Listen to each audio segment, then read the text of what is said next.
Magandang araw po sa inyong lahat.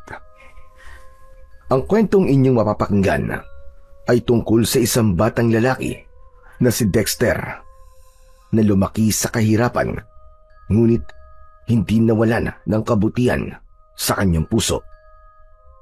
Isang araw ay natagpuan ni Dexter ang isang sugatang ibong maya na naging simula ng pagbabago sa kapalaran nila ng kanyang lolo Ernesto.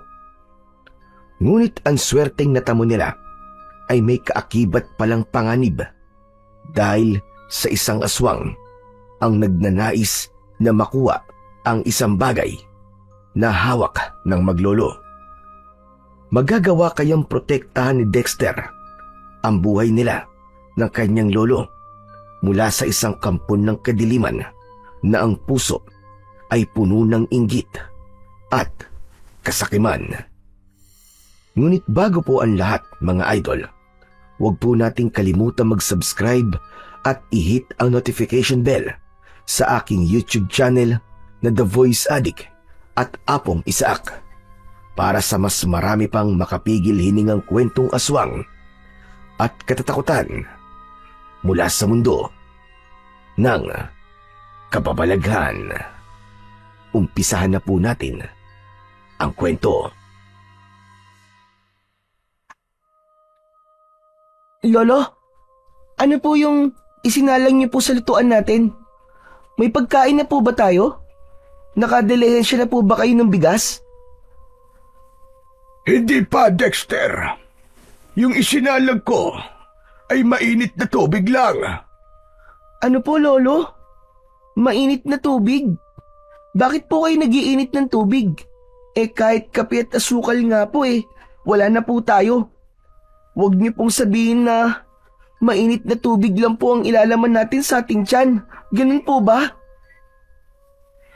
Para lang yun may makitang usok ang mga kapitbahay natin. Kaya ako ginawa yan. Para isipin nila na meron tayong niluluto. Ayoko kasing isipin nila na palagi na lang tayong walang pagkain dito. Di ba, Lolo? Yun naman po talaga ang totoo. Talaga namang palagi po tayong walang pagkain. Ay nako, ayoko kasi na kinakawaan tayo, apo. Nasa baba na nga tayo, kaya ayoko namang mas bumaba pa ang tingin ng mga tao sa atin. Pero Lolo, hanggang kailan po ba tayong ganito? Pakiramdam ko po tuloy ay pinabayaan na po tayo ng Diyos. Palagi naman po tayo nagsisimba tuwing linggo. Tapos, gabi-gabi po tayo nagdadasal. Pero bakit parang hindi naman po tinutupad ng Diyos ang mga dasal po natin sa Kanya?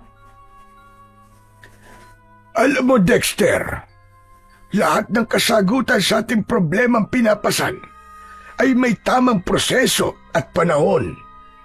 Magtiwala lamang tayo sa plano ng Diyos para sa atin. Saka, tignan mo ang mga ibon, Dexter. Napapansin mo ba? Hindi sila nagtatanim o nagtatrabaho, pero pinapakain sila ng ating Panginoon. Mas mahalaga tayo kaysa sa mga ibon. Kaya manalig ka lang, apo. May magandang plano ang Diyos para sa ating dalawa. Malungkot na napabuntong hininga ang batang si Dexter habang nakatingin sa kanyang lolo Ernesto. 2:00 na ng hapon pero wala pa rin silang tanghalian. Noong nakaraang gabi naman ay nilagang kamote ang kanilang hapunan. Kaninang umaga ay wala silang kinain.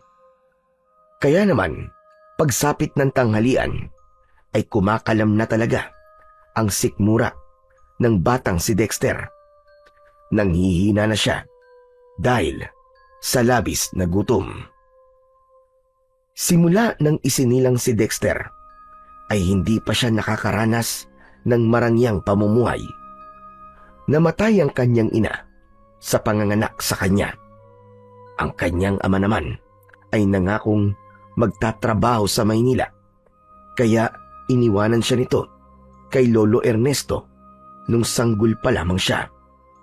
Ngunit hindi na sila binalikan ng kanyang ama.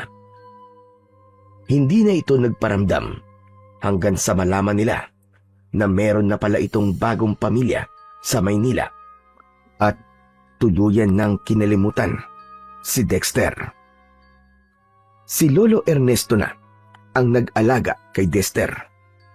Pinag-aral siya nito, pero nung nasa grade 3 na siya ay hindi na nito kinayang pag-aralin siya, kaya napilitan siyang huminto. Sa kabila ng hirap at pagsubok sa buhay, ay tinuruan si Dexter ng lolo niya na maging madasalin. Kaya lumaki siya na may malaking pananampalataya sa Diyos. At kahit mahirap ang buhay nila, ay hindi nawala sa kanila ang pagtulong, lalo na sa mga hayop. Habang nakahiga si Dexter sa banig, ay tinawag siya ng kanyang lolo Ernesto. Dexter! Halika rito iyo. Lumapit ka sa akin. Ang mabuti pa magdasal tayo. Agad na tumayo si Dexter mula sa pagkakahiga. Humarap sila ng kanyang lolo sa maliit na altar na nasa gilid ng kanilang kubo at sinimulan na ni Lolo Ernesto ang pagdadasal. Aming Panginoon, ikaw na po ang bahala sa amin ng aking apo. Huwag mo kaming pababayaan. Mas palakasin mo ang aming loob, lalo na sa mga ganitong pagkakataon. Naniniwala po kami sa inyong magandang plano para po sa aming dalawa. At sana po dumating na po ang araw na hindi po kami magugutom. Busugin mo po kami ng iyong mga salita. Amen. Matapos magdasal, ay umupo ang maglolo sa tabi ng altar. Matagal silang nakatitig sa kawalan habang ramdam pa rin ni Dexter ang labis na gutom. Lolo, kailan po kaya natin mararanasan yung meron po tayong 3 ulam? Anong 3 ulam ba ang gusto mo kung sakali? Sige nga. Gusto ko po yung meron po tayong fried chicken. Tapos, meron po tayong sinigang na baboy. Tapos, yung pangatlo po, siguro po, yung crispy pata. Yun po yung gusto ko. Aba, masarap nga yan Kaya lang baka sumakit ang batok ko kapag kumain ako ng maraming crispy pata. Di, tikim-tikim lang po kayo, Lolo. Yung sinigang na baboy na lang po sa inyo. Hayaan mo, Dexter. May awa din ng Diyos sa mga kagaya nating dukha. Alam ko darating ang araw na makakaangat din tayo sa ating kinalalagyan. Basta't huwag mong kakalimutan ang maging madasalin at mas tatagan mo lang ang pananampalataya sa ating Panginoon. Marahang tumango si Dexter bilang tugon sa kanyang lolo Ernesto. Muli siyang huminga ng malalim habang tumatakbo sa isip niya ang masasarap na pagkain na gusto niyang kainin kapag nangyari na ang ipinagdadasal niya. Lumipas ang buong araw na yon na puro tubig lang ang inilaman ni Dexter at Lolo Ernesto sa kanilang sikmura. Kinaumagahan ay umalis si Lolo Ernesto upang magdilihensya ng kanilang makakain, habang si Dexter naman ay nanghihinang naupo sa hagdan ng kanilang kubo. Pinanood niya ang mga batang masayang naglalaro ng patintero sa labas ng kanilang bakuran. Masigla ang mga yon at puno ng enerhiya. Tignan mo sila, Paniguradong busog sila. Kaya may lakas sila para maglaro ng ganyan.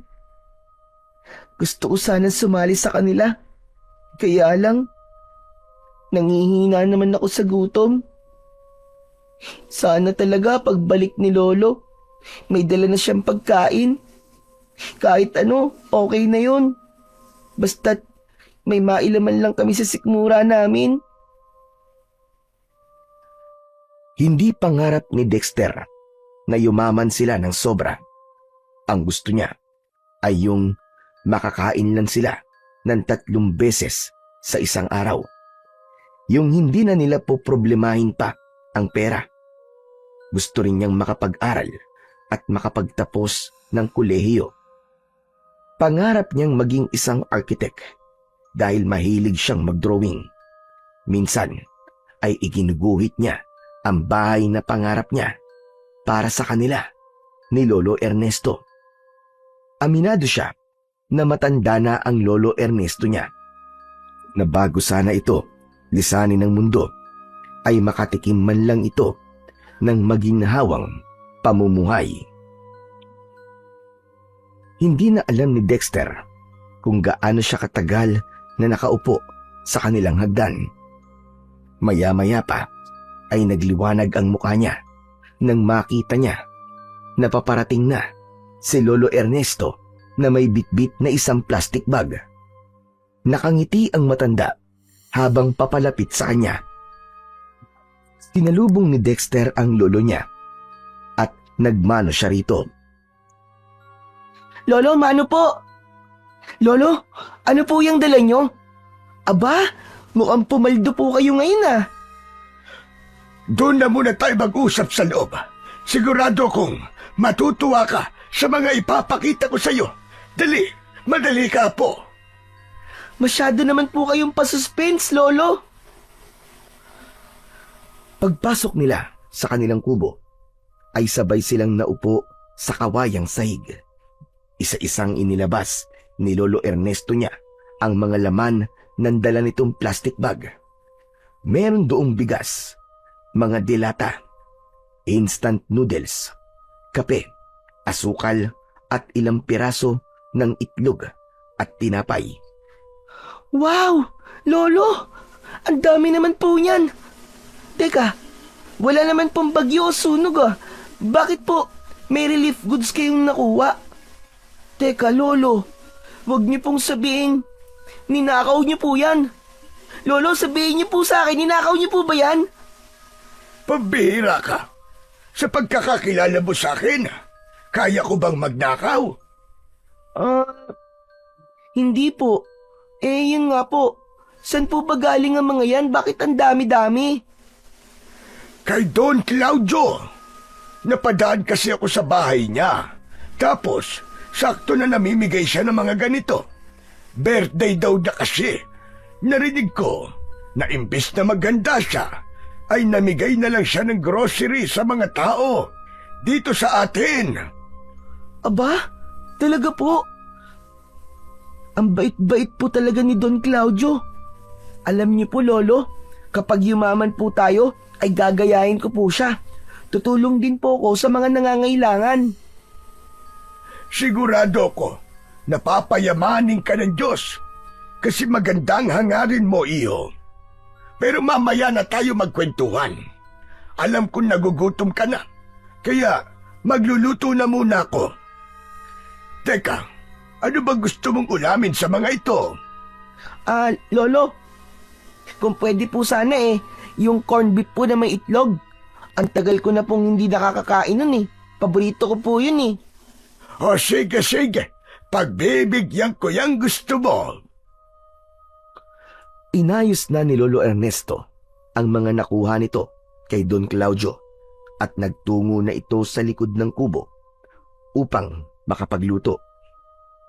Kahit paano ay sumaya na si Dexter dahil alam niya na may makakain na sila sa mga araw na dadaan. Tahimik siyang nagpasalamat kay Don Claudio dahil sa kabutihan ng puso nito, lalo na sa mga nangangailangan na kagaya nila. Kilala si Don Claudio sa baryo nila. Hindi lang dahil sa mayaman nito, kundi dahil sa pagiging bukas ng puso nito sa pagtulong sa mga mahihirap. Dayo si Don Claudio sa baryong yon. Sa pagkakaalala ni Dexter ay halos 5 taon na ang nakararaan nang dumating doon ang mayamang lalaki. Bumili ito ng malaking lupa roon at pinatayuan nito ng malamansyon nitong tahanan. Ang ibang bahagi naman ng lupa nito ay ginawa nitong taniman ng palay na nagbigay ng trabaho sa ilang mga taga roon. Matapos kumain ng corned beef na may itlog, ay isang malakas na dighay ang pinakawalan ng batang si Dexter. Napahima siya sa kanyang tiyan dahil sa labis na kabusugan. Wow, grabe! Ang sarap po talaga ng luto niyo, Lolo. Ang dami ko po tuloy nakain. Bundat na po ako. Hindi na po ako makahinga dahil sa sobrang kabusugan. Sulitin mo na yan at minsan lang naman tayong mabusog. Kaya nga po, Lolo eh. Pero sana po, Lolo, palagi na po tayong ganito. Saka sana, araw-araw birthday po ni Don Claudio para palagi rin po siyang namimigay ng grocery. Aba, apo, hindi naman yata maganda na ganyan ang mangyayari. Kapag kasi palaging may tumutulong sa isang tao, ay hindi na siya matututong magsumikap sa kanyang buhay. Oo, maganda na may mga taong kagaya ni Don Claudio na tumutulong sa mga kagaya natin. Pero kung palagi nating iaasa ang pagkain na kakainin natin, ay baka maging tamad naman tayo. Tama po kayo. May punto pong sinabi niyo, Lolo. Pero, nakapagtataka lang po, paano po kayang yumaman si Don Claudio, no? Totoo po kaya yung sinasabi ng ibang tao na gumagawa ng illegal si Don Claudio, kaya sobra pong yaman niya? Hindi ko rin alam. Pero apo, hindi maganda na nakikinig ka sa mga chismis na naririnig mo sa iyong paligid, lalo na kung ito ay paninira sa ibang tao. Wala tayong karapatan na husgahan ng isang tao, lalo na wala tayong alam sa kwento ng buhay niya. Sinabi ko lang naman po yung narinig ko at hindi naman po ako naniniwala sa kanila, Lolo. Gusto ko lang pong malaman kung paano po naging mayaman si Don Claudio para gagawin ko din po kung ano po ang ginawa niya para yumaman din po tayo. Sigurado ko na nagsumikap sa buhay si Don Claudio, apo. Kaya siya mayaman ngayon. Siguro naging matipid siya sa pera at ginamit niya ang pera niya sa mabuting paraan. Mukhang ganyan na nga po, Lolo. Pero sana po, masolusyonan din ng pera ni Don Claudio ang nangyayaring hindi maganda dito sa baryo natin. Halos linggo-linggo na lang pong may natatagpo ang bangkay dito. Hindi naman responsibilidad dyan ni Don Claudio, apo. Ang mga pulis ang dapat na magbigay ng solusyon sa bagay na yan dahil sila ang may katungkulan. Mukhang sumuko na po kasi ang mga pulis sa pag-iimbestige. Parang naging normal na po sa kanila na may pinapatay po dito sa atin. Para kasing pati sila ay natatakot na rin po. Lolo, totoo kaya yung sinasabi ng iba na may aswang daw po dito sa atin? Aba, yan naman ang hindi ako sigurado. Pero Lolo, sabihin niyo nga po, totoo po ba ang mga aswang? Abay, oo. Totoo ang mga aswang. Abay, totoo niyan. Nung bata pa ako, ay nakakita na ako ng manananggal. Ha? Manananggal? Totoo po, Lolo? Parang hindi niyo pa po naikikwento sa akin yan. Lo, ikwento niyo po sa akin. Dali na, Lo. O sige, makinig ka. Nung manganganak kasi ang nanay ko, sa bunso naming kapatid ay may manananggal na aligid-aligid sa bahay namin. Tapos yun, lumabas kami ng tatay ko at pinagmumura niya yung manananggal. Ayun, umalis yung manananggal. Galit kasi sila kapag minumura sila. Parang gusto ko tuloy makita po ang aswang, Lolo. Ay nako, wag mo nang pangarapin. Ang mabuti pa, ay hugasan mo na itong pinagkainan natin. Sige na. Lolo, pwede po bang maglaro po ako pagkatapos ko pong hugasan ng mga pinagkainan natin? Abay, oo naman na po. Walang problema. Basta't huwag ka magpapatuyo ng pawis. At saka, huwag mong kalilimutan na magsisimba tayo mamayang 5:00 ng hapon. Hindi niyo na po kailangang ipaalala po sa akin yan, Lo. Alam ko po na linggo po ngayon. Inulo ni Lolo Ernesto ang buhok ng apo niyang si Dexter habang nakangiti. Niligpit na ni Dexter ang pinagkainan nila at dinala yon sa batalan upang doon hugasan. Kung ang iba ay naiinis o tinatamad kapag naguhugas ng pinagkainan, si Dexter ay hindi. Para sa kanya, ang paghuhugas ng pinagkainan ay isang senyales na meron silang kinain ni Lolo Ernesto, kaya ang gawain na yon ay hindi niya kinatamaran kailanman. Matapos hugasan ang pinagkainan, ay napansin ni Dexter ang 3 ibon na nakadapo sa bintana malapit kung saan sila natutulog. Alam niya na mga maya ang mga ibon na yon. Isa sa mga ibon ang kumuha ng atensyon niya dahil may kakaiba yung marka sa dibdib nito. May hugis bituin yun sa dibdib na kulay dilaw. Teka, mukhang nagugutom kayo ah. Sandali lang mga ibon ah, at ikukuha ko lang kayo ng kanin. Meron pang natira sa kaldero namin. Sandali, maghintay kayo dyan. Kumuha ng kanin si Dexter sa kaldero nila at inilagay niya yon sa kanyang palad. Marahan siyang lumapit sa mga maya habang nakaunat ang kanyang braso. Napangiti siya sapagkat hindi lumipad palayo ang mga ibon. Bagkus ay dumapo pa ang mga yon sa kanyang palad at tinuka ang kanin na mga nakadikit doon. Maya-maya pa ay lumabas na si Dexter upang makipaglaro ng patintero sa mga kalaro niya. Masigla siyang nakipaglaro at wala siyang panghihinang naramdaman dahil ng mga oras na yon ay may laman na ang kanyang tiyan. Isang oras bago sumapit ang 5:00 ay umuwi na siya at nagpahinga. Naligo na siya at pagkatapos ay nagbihis. Maya-maya ay naligo na rin si Lolo Ernesto at nagbihis ng damit nito na isusuot kapag nagtutungo sila sa simbahan. Ilang minuto bago sumapit ang 5:00 ng hapon ay naglakad na ang maglolo patungo sa maliit na simbahan sa kanilang baryo. Pagdating sa simbahan ay naupo sila sa unang hanay ng mga upuan. Hindi nagtagal ay nagsimula na ang misa. Nabalot ng takot ang buong simbahan nang banggitin ng pari ang tungkol sa sunod-sunod na pagpatay na nangyayari sa kanilang lugar. Ayon sa pari, halos linggo-linggo ay may nawawala o natatagpo ang patay sa lugar nila at labis na nakakabahala ang bagay na yon.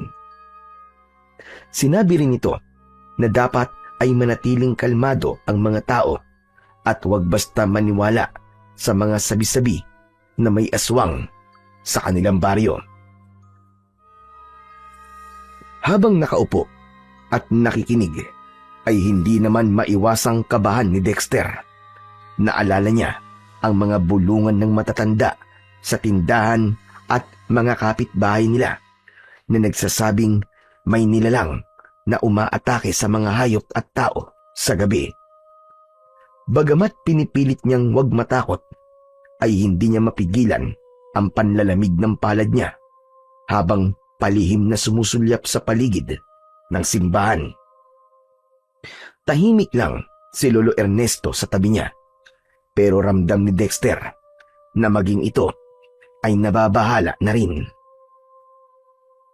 Matapos ang mahigit 1 oras na misa, ay lumabas na si Dexter at Lolo Ernesto.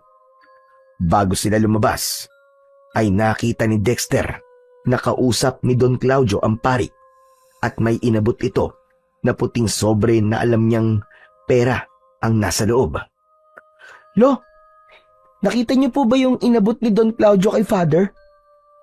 Ang kapal po ng sobre. Mukhang pera po ang laman nun. Siguro po, ilang libo din po yun, no? Para yun sa simbahan na po.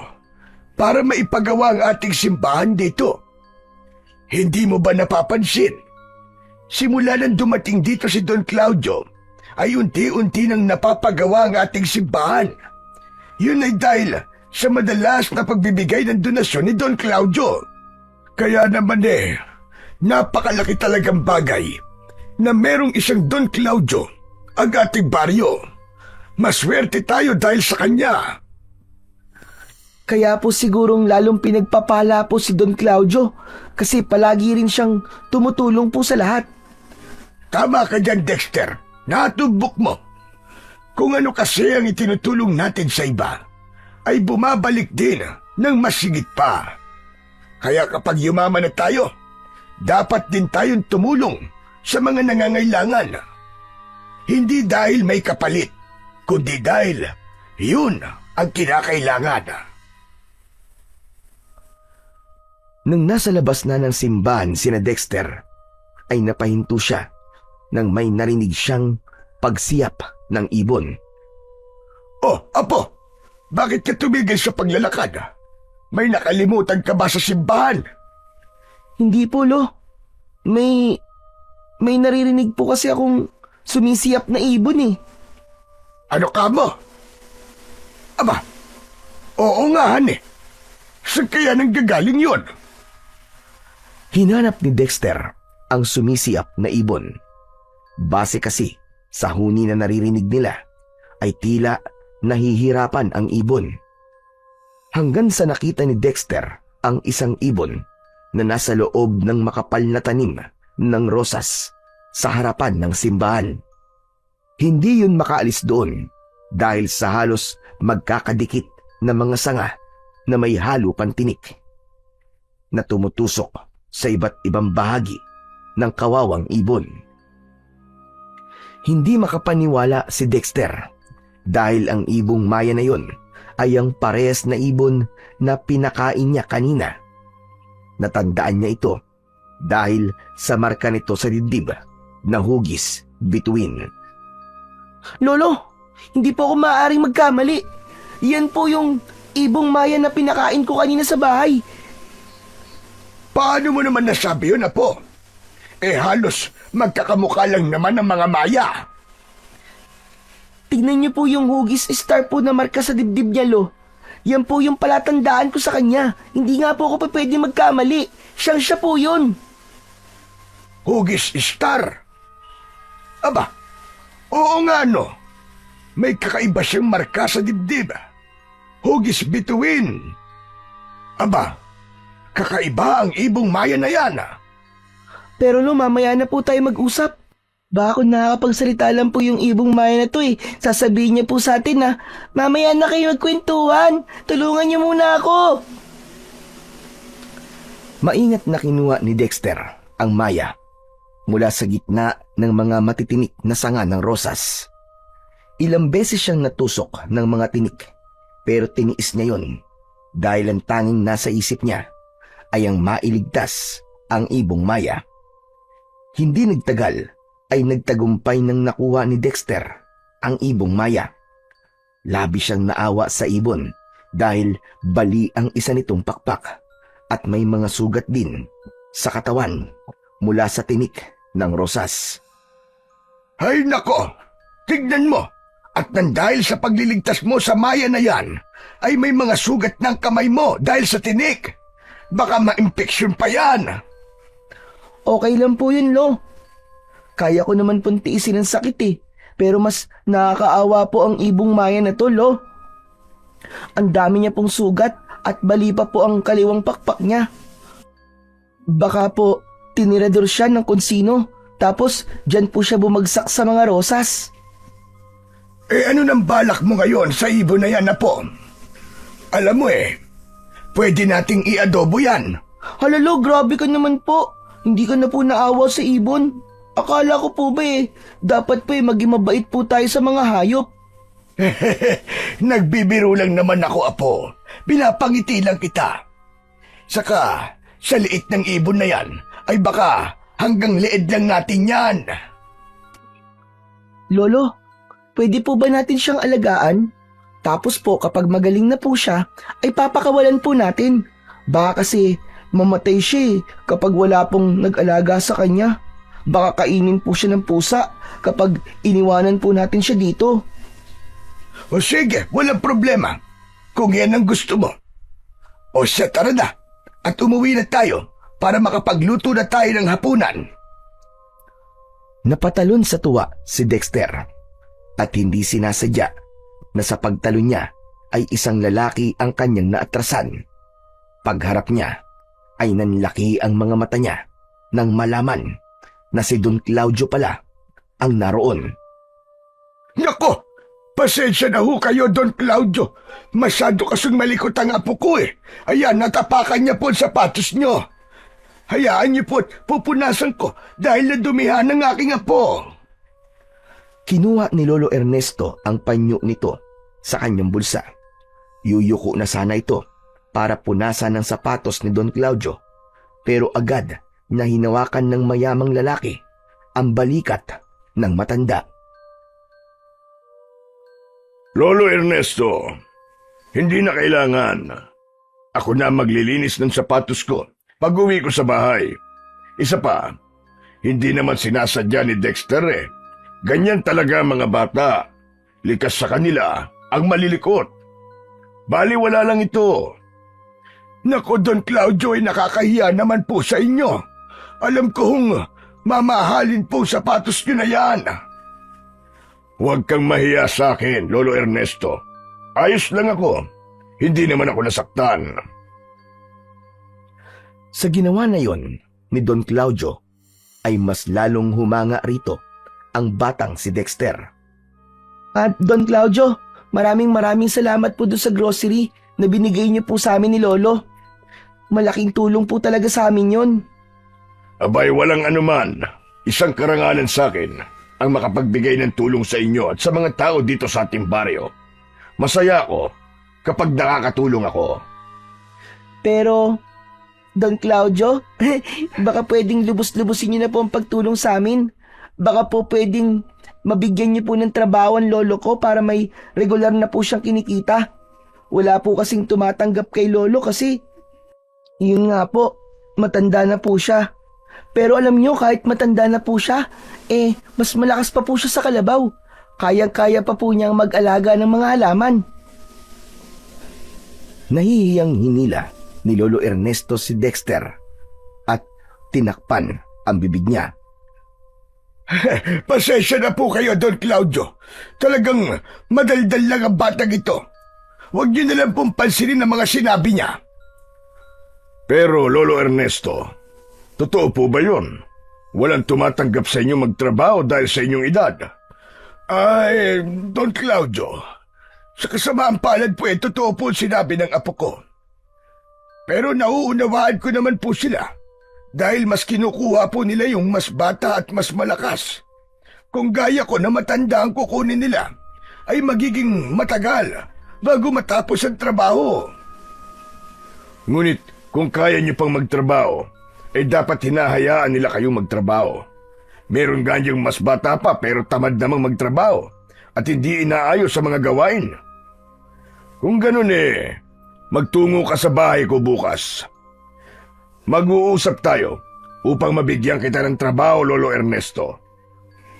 Totoo po ba yan, Don Claudio? Bibigyan niyo po ako ng trabaho? Oo naman po. O paano? Hihintayin kita sa bahay ko bukas ng umaga. Mauuna na ako. Mag-ingat kayo sa inyong pag-uwi. Maraming salamat po, Don Claudio. Matapos yun, ay naglakad na palayo si Don Claudio at sumakay na ito sa magara nitong kotse. Nakita mo na, Lolo? Talagang napakabait po ni Don Claudio. Siya lang pala ang makakapagbigay sa inyo ng trabaho eh. Dapat pala, noon ko pa yung sinabi sa kanya. Para dati pa, ay meron na po kayong trabaho. Tunay ngang napakabait niya, Dexter. Hulog siya ng langit sa ating lahat.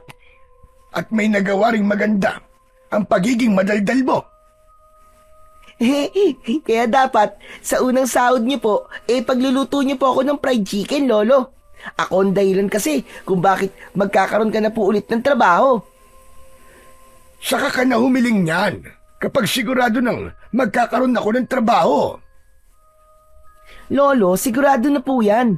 Si Don Claudio nga po mismo nagsabi, di ba? Wala naman po siguro sa pagkatao niya ang magpapaasa at magsisinungaling. Sobrang bait po niya, di ba? Oo na. Hindi na ako makikipagtalo sa'yo. Pero umuwi na muna tayo. At baka nakakapagsalita lang yung ibon na hawak mo eh. Kanina pa yan nagrereklamo.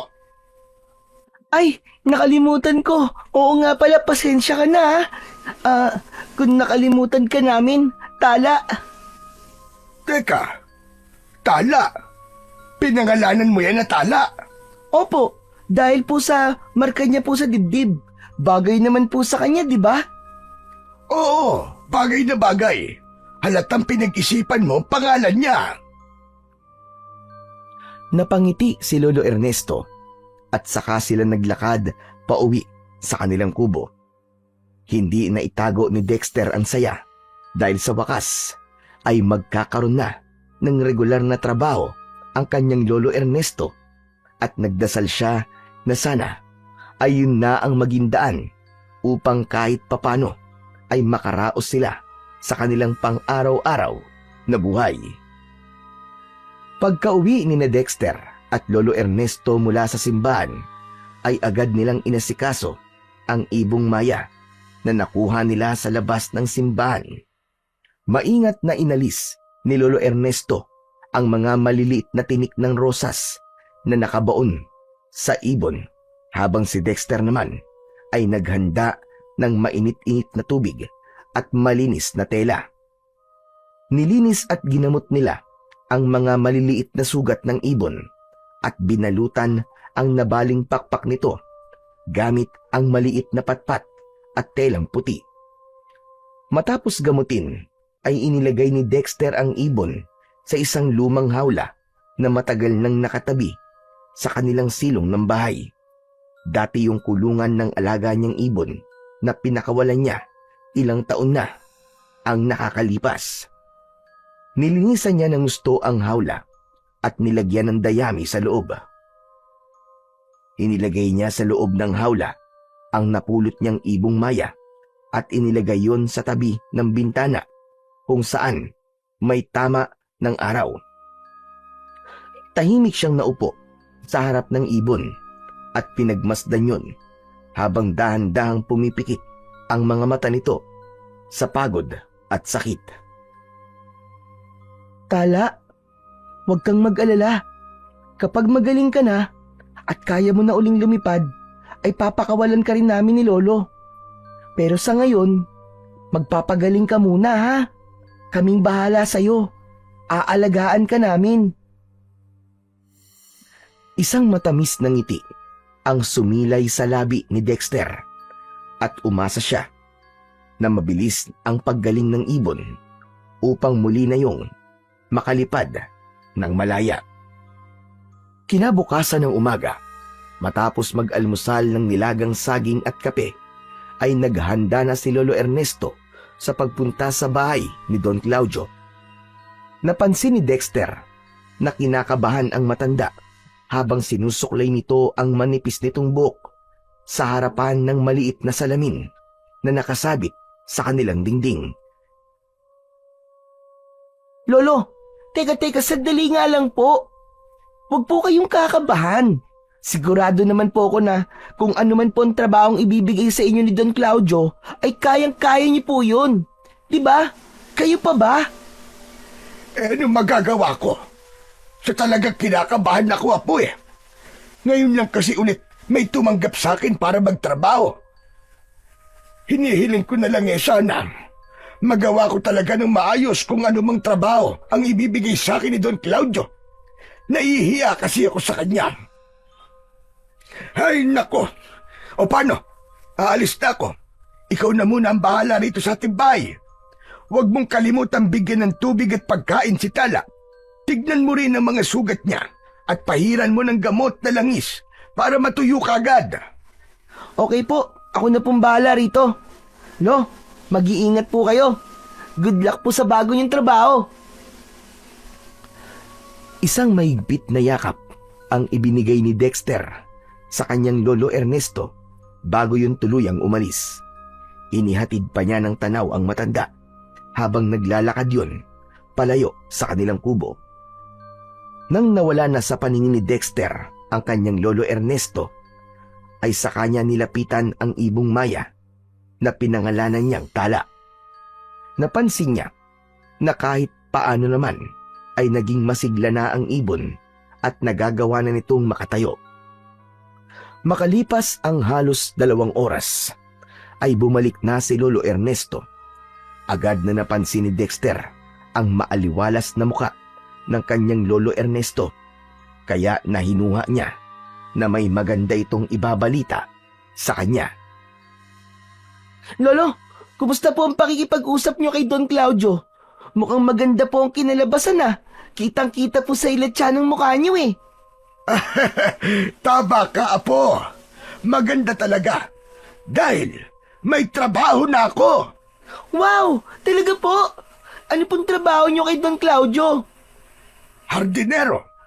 Ako ang mag-aalaga ng mga namumulaklak na halaman sa paligid ng mansyon niya.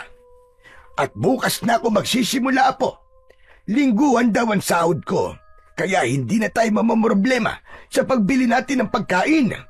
Kapag nakaipon na tayo, ay magpapakabit na rin tayo ng linya ng kuryente para hindi na tayo gumagamit ng gasera sa gabi. Ang galing! Magandang balita nga po yan, Lo. Sabi ko naman po sa inyo eh, matatanggap po kayo kay Don Claudio kasi nga, mabait siya. At ang lahat ng ito ay dahil sa iyo, Apo. Kung hindi ka naging madaldal, ay hindi ako magkakaroon ng trabaho. Kaya yung fried chicken na gusto mo sa una kong sahod ay tutuparin ko. Yes! Sa wakas, makakakain na ulit ako ng fried chicken! Yahoo! Teka, maiba ko. Kumusta na pala ang ibong Mayang si Tala? Ah, opo. Mukhang mas okay na po siya ngayon, Lolo. Nakakagalaw-galaw na po siya. Abay, mabuti naman kung ganon. Oo nga pala, huwag kang masyadong maging malapit niyang kay Tala, ha? At baka kapag kailangan mo na siyang pakawalan, ay mahirapan ka naman. Alam ko naman po yun, Lo. Alam ko po na kailangan nating pakawalan si Tala kapag kaya na po niyang lumipad. Sinulyapan ni Dexter si Tala at napangiti siya dahil nakatingin yun sa kanila ni Lolo Ernesto na parabang nakikinig yun sa pinag-uusapan nila. Simula nang magtrabaho si Lolo Ernesto bilang hardinero sa malawak na bakuran ni Don Claudio, ay madalas nang mag-isa si Dexter sa kanilang kubo. Maaga pa lang ay umaalis ang kanyang lolo at paggabi na ito nakakauwi. Kaya si Dexter na lamang ang naiiwan para maglinis, magluto at higit sa lahat ay ang alagaan si Tala. Araw-araw niyang pinapalitan ng malinis na tubig ang lalagyan sa hawla. Nag-uukay siya ng bulate sa likod ng bahay upang ipakain sa ibon. Unti-unting gumagaling ang pakpak at mga sugat ni Tala hanggang sa napansin ni Dexter na mas naging masigla na ito. Ngunit habang lumilipas ang mga araw, ay may kung anong lungkot ang bumalot sa dibdib ni Dexter. Habang pinagmamasdan niya kasi si Tala, na palakas ng palakas ay alam niya sa sarili niya na malapit na ang araw na kailangan niyang pakawalan ito. Hindi niya ito pag-aari. Isa lamang itong panauhin na pansamantalang dumaan sa buhay nila. Sa unang sahod naman ni Lolo Ernesto ay tinupad nito ang ipinangako nito kay Dexter. Nang umuwi ito sa kubo isang gabi, ay may dala nga itong fried chicken na labis na ikinetuwa ni Dexter. Habang naghahain si Dexter, ay initusan siya ni Lolo Ernesto na bumili ng isang bote ng malamig na soft drinks upang mas maging masarap ang kanilang hapunan. Tumalima naman kagad si Dexter at pagdating niya sa tindahan ay narinig niya ang kahindik-hindik na pinag-uusapan ng mga babae na naroon. Nang makabalik siya sa kubo nila, ay bakas sa mukha niya ang pagkabahala dahil sa kanyang narinig kanina. O Dexter, bakit parang pasan mo mundo sa itsura mo? Kulang pa ba ang fried chicken na pasalubong ko sa'yo? May gusto ka pa bang ipabili? Lolo Ernesto, narinig ko po kasi yung pinag-uusapan ng mga babae dun sa tindahan. Patay na raw po si Buboy. Ano ka mo? Yung anak ni Telma na madalas mong kalaro. Opo, Lolo. Siya nga po. Ano raw ang ikinamatay? Ano raw ang sakit? Hindi po siya namatay dahil sa sakit, Lo. Pinatay po siya. Ang sabi po ng isang babae sa tindahan, may umatake daw po na nakakatakot na nilalang kay Buboy. Habang naglalakad daw po siya pauwi kagabi. Nadala raw po siya sa ospital pero binawian na rin po ng buhay. Diyos ko, kaawa-awa bata. Napakabata pa niya para mawala. Pero apo, ano daw yung nakakatakot na nilalang na tinutukoy nila? Lo, aswang daw po. Ang sabi raw ng nakakita ay isang nilalang na may mahahabang kuko at matutulis na ngipin ng umatake kay Buboy. Lolo, ibig po pala sabihin totoong may aswang po dito sa lugar natin? Hindi agad nakapagsalita si Lolo Ernesto sa tanong na yon ni Dexter. Tila nahulog ito sa malalim na pag-iisip habang bakas sa mukha nito ang labis na pagkabahala at takot. Kung totoo man na aswang nga ang may kagagawan sa pagpatay dito sa ating baryo, ay kailangan nating maging mas maingat simula ngayon na po. Huwag na tayong lalabas sa gabi, lalong-lalo ka na. Pero sana ay may gawin ng mga otoridad sa hindi magandang nangyayari dito sa ating baryo. Matapos yun, ay kumain na ang maglolo. Kahit masarap ang kanilang ulam, ay hindi halos yun malasahan ni Dexter dahil sa kalungkutan niya sa pagkamatay ng isa sa mga kalaro niya. Kasama na rin doon ang takot na baka isa sa kanila ni Lolo Ernesto ang maging biktima ng aswang na gumagala sa kanilang lugar. Matapos maghapunan, ay naghugas na si Dexter ng kanilang pinagkainan. Nasa isip niya pa rin ang pagkamatay ng kalaro niyang si Buboy. Maya-maya pa ay nakita niyang kinuha ni Lolo Ernesto ang isang malaking garapon na puno ng asin. Lumabas ang matanda at nagtaka si Dexter kung ano ang gagawin ng kanyang lolo. Kumunot ang noo ni Dexter. Hinihinto muna niya ang ginagawa at sinundan si Lolo Ernesto sa labas. Naabutan niya itong nagsasaboy ng asin sa paligid ng kanilang kubo.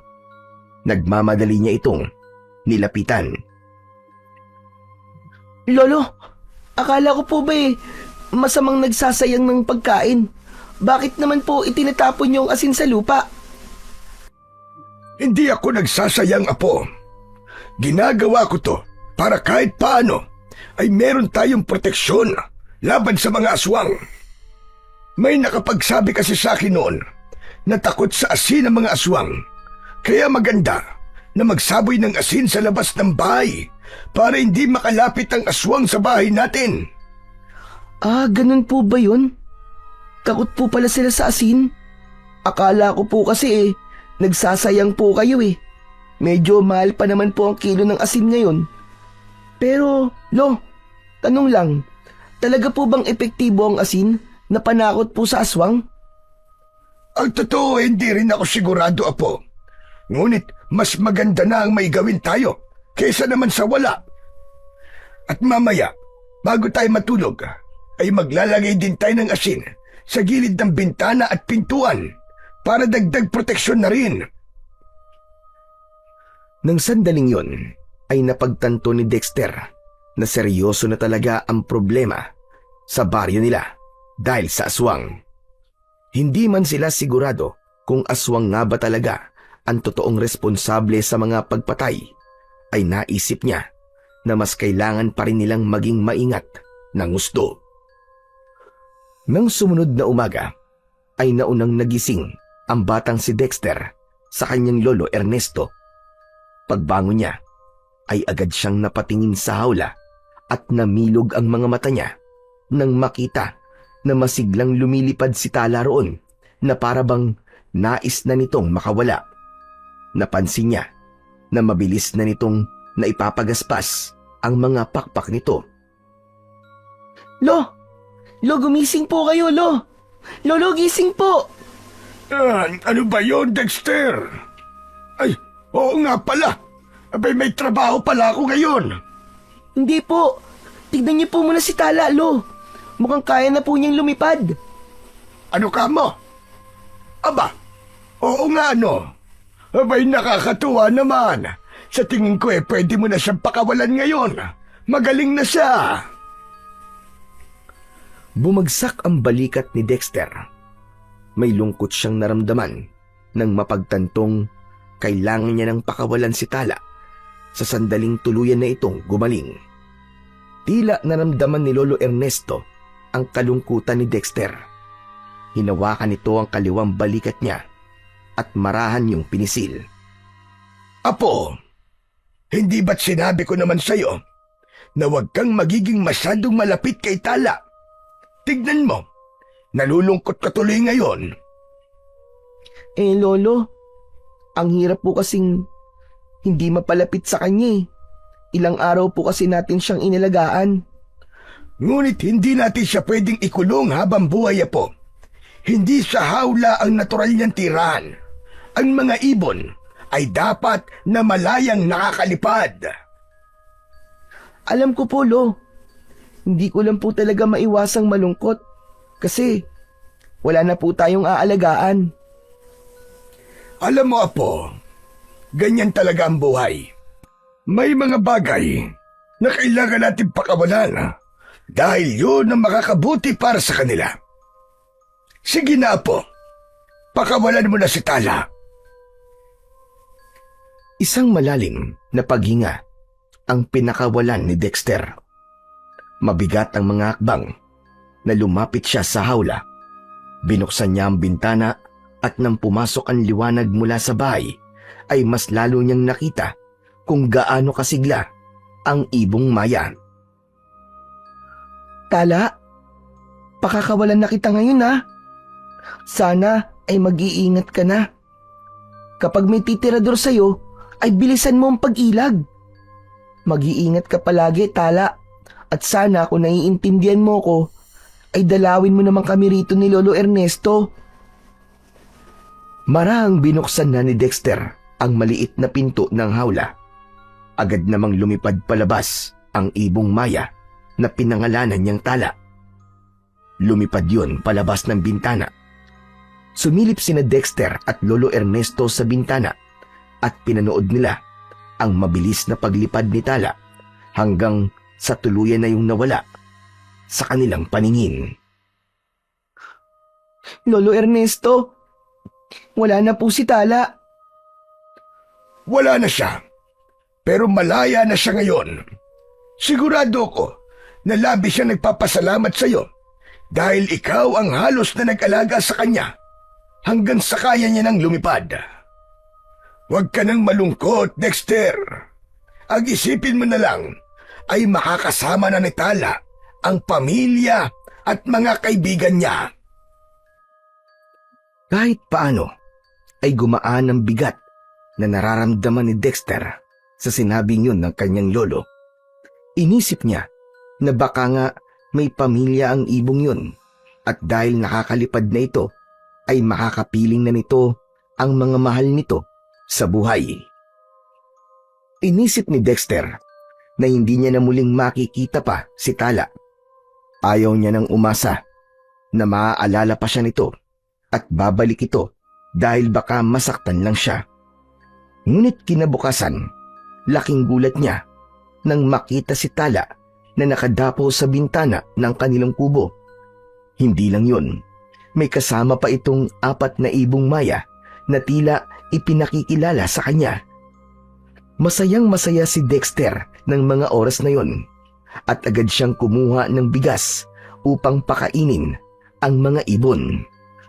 Ngunit napansin niya na si Tala ay hindi na tulad ng dati. Napakailap na ng ibong yon at hindi niya na yon mahawakan o malapitan man lang. Ganun pa man ay dama ni Dexter ang koneksyon nila sa isa't isa. Araw-araw ay bumabalik si Tala. Minsan ay nakadapo lang yun sa bintana at nakatingin sa kanya na para bang binabantayan siya. Isang gabi, habang naghahapunan sina Dexter at Lolo Ernesto, ay nakarinig sila ng huni ng ibon. Agad na tumingin si Dexter sa nakabukas na bintana at bumangon ng saya sa kanyang dibdib nang makita si Tala na nakadapo roon. Lolo Ernesto! Si Tala po! Nasaan? Aba, oo nga, hane. Napakagala naman ng ibon na yan at kahit gabi ay nagpupunta pa rito. Tumayo si Dexter sa upuan. Hindi siya masyadong lumapit kay Tala dahil alam niya na masyado na yung mailap. Naningkit ang mata niya nang may napansin siyang berdeng bato na nasa tabi ni Tala. Tinukayo ng ibong maya at nahulog ang kakaibang bato sa saig. Matapos yun ay lumipad na paalis ang ibon. Agad na nilapitan ni Dexter ang berdeng bato at kinuha yun. Halos kasing laki yun ng holen.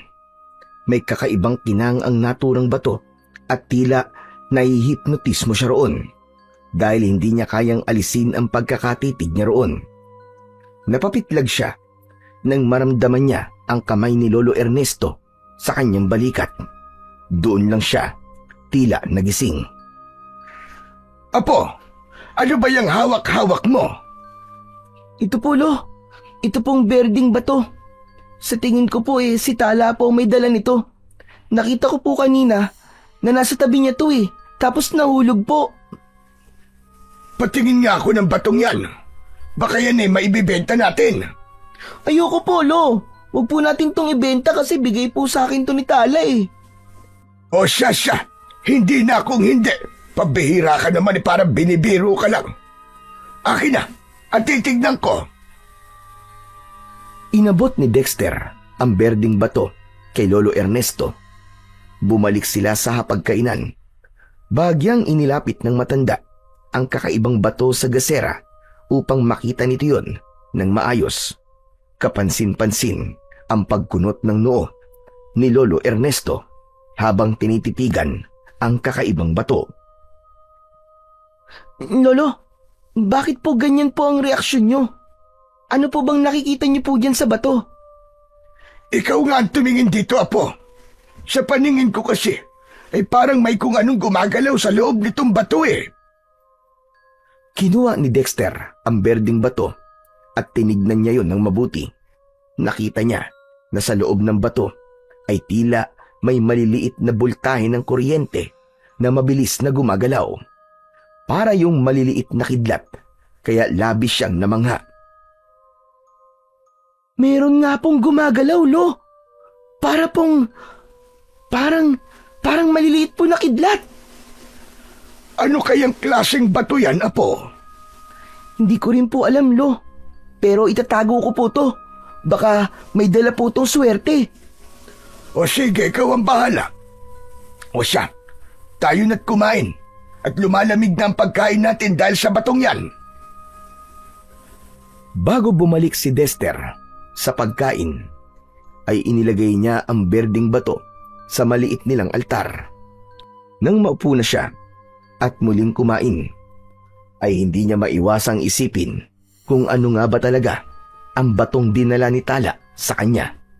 May pakiramdam siya na may kakaiba sa batong yun dahil noon lang siya nakakita ng isang bato na tila may nakakulong na kung anong enerhiya sa loob.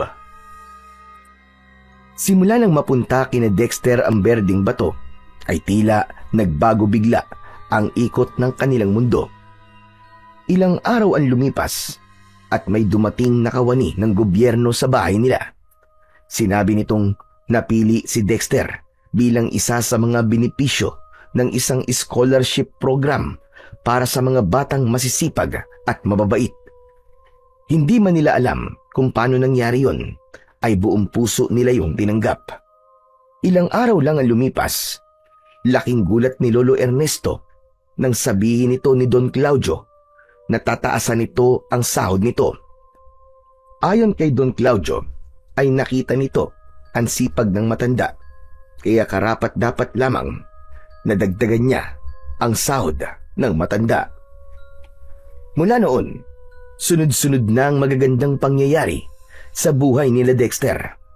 Hanggang isang gabi, habang mahimbing na natutulog si Dexter, ay napanaginipan niya si Tala. Sa kanyang panaginip ay nagsasalita ang ibong Maya at sinabi nito na may nakabaon na mga ginto sa tabi ng puno ng aratilis sa likod ng kanilang bahay. Kinaumagahan nang magising si Dexter, ay malinaw na malinaw sa isipan niya ang panaginip na yon. Kaya naman, nang umalis si Lolo Ernesto para magtrabaho, ay sinimulan niyang magukay sa tabi ng puno ng aratilis sa likod ng kanilang bahay. Habang naghuhukay gamit ang pala, ay biglang may dumating na napakaraming ibong Maya at dumapo ang mga yon sa puno ng aratilis. Nakita niya na isa sa mga ibong naroon ay si Tala. Nakatingin ng mga yon sa kanya na para bang pinapanood ang kanyang ginagawa. Tala, sana totoo yung sinabi mo sa akin sa panaginip ko. Sana nga, merong ginto dito. Humuni si Tala na para bang may nais itong sabihin sa kanya, pero hindi naman maintindihan ni Dexter. Ipinagpatuloy ni Dexter ang paghuhukay. Hindi pa man ganon kalalim ang nahuhukay niya, ay may matigas na bagay ng tinamaan ang kanyang pala. Kasabay ng pagbilis ng tibok ng puso niya, ang sabay-sabay at walang tigil na paghuni ng mga ibong Maya sa puno ng aratilis. Mabilis na hinawi ni Dexter ang lupa at lumitaw ang isang lumang kahon na gawa sa kahoy. Hinukay niya ang paligid ng naturang kahon at sa kanya yon inalis sa hukay. Nanginginig ang kanyang mga kamay nang buksan niya ang kahon. At yun na nga, nanlaki ang mga mata ni Dexter nang tumambad sa kanya ang napakaraming makikinang na gold bars. Diyos ko, totoo nga ang sinabi ni Tala sa panaginip ko. May ginto nga rito. Nangihinang napaupo si Dexter sa lupa habang nakatitig siya sa isang kahon ng ginto na nasa kanyang harapan. Pagsapit ng hapon, ay dumating na si Lolo Ernesto. Agad itong hinila ni Dexter papasok sa kanilang kubo. Lolo, dali! May papakita po ako sa inyo. Bilisan niyo po, Lolo, dali! Ano ba't masyado ka nagmamadali?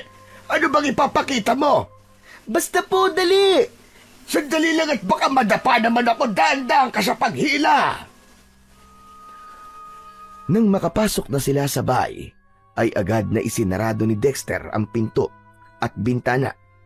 Dinala niya si Lolo Ernesto sa isang sulok kung saan naroon ang nakabukas na kahon. Napanganga si Lolo Ernesto nang makita ang napakaraming gold bars. Ano ang mga yan, Apo? Totoo bang mga gintong mga yan? Hindi po ako sigurado, Lo. Pero mukhang totoo po eh. Teka, saan mo ba kinuha ang mga yan? Kinakabahan naman ako. Ninakaw mo ba ang mga yan? Lo, hindi ko po ninakaw ang mga yan, no? Kagabi po kasi, Lo, na naginip po ako. Tapos sa panaginip ko po, nagpakita po sa akin si Tala. Tapos ang sabi po niya, may ginto daw po na nakabaon po sa tabi ng puno ng aratili sa likod ng bahay natin. Tapos yun, nung umalis po kayo, nagukay po ako. At yan po ang nahukay ko, Lo. Nanginginig na napaluhod si Lolo Ernesto sa harapan ng kahon. Kumuha ito ng 2 gold bar at matiim yung tinignan. Panginoon ko, totoong ginto nga ang mga ito. Kung ganun po, Lo, ibig sabihin yan eh, mayaman na po tayo, Lo. Huwag ka maingay. Pero hindi kaya merong may-ari ng mga ito. Baka may nagbaon nito sa bakuran natin nang hindi natin nalalaman. Lolo, sa tingin ko po ay walang may-ari niyan. Sino naman pong magkakaroon ng ginto dito sa baryo natin? Saka, Lo, tignan niyo naman po yung kahon. Mukhang lumang-luma na po.